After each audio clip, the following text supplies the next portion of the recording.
الحمد لله رب العالمين الرحمن الرحيم مالك يوم الدين إياك نعبد وإياك نستعين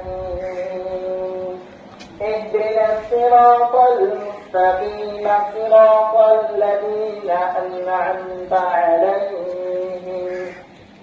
غير المغضوب عليهم.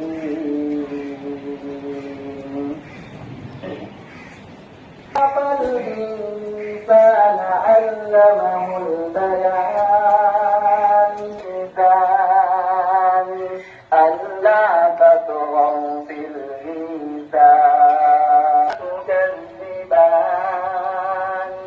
خلق الإنسان من صلصال كالفخار